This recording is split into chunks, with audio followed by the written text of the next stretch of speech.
ihmistä. Skotlanti kuitenkin vapautti Al-Megrahin elokuun lopulla inhimillisistä syistä, sillä Al-Megrahi sairastaa syöpää ja hänellä arvioidaan olevan vain muutama kuukausi elinaikaa. Täällä kotimaassa AY-liike sijoittaa huomattavan osan varoistaan ulkomaille. Aamulehden selvityksen mukaan 9 suurella ammattiliitolla on lähes 140 miljoonan euron verran arvopaperisijoituksia ulkomailla. Kotimaisiin arvopapereihin kyselyyn vastanneet liitot ovat sijoittaneet yhteensä noin 210 miljoonaa euroa. Esimerkiksi SAK sijoittaa osakkeistaan ja osakerahastoistaan jopa puolet ulkomaille.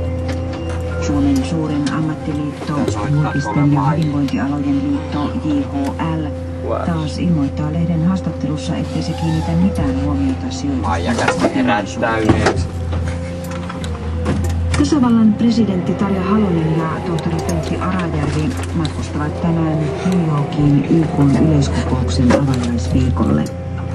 Yleiskokouksen avajaisviikon asioita ovat muun muassa ilmastoasiat ja kestävä kehitys. Presidentti Halonen käyttää Suomen puheenvuoron yleiskokouksessa torstaina.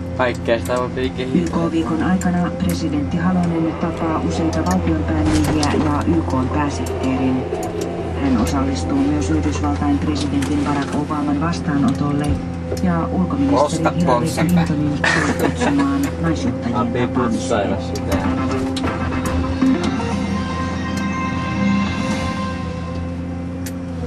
Nyt lauantai-aamun 5 minuuttia urheilua. Lähetyksen toimittaa Antti Jussi Sipilä.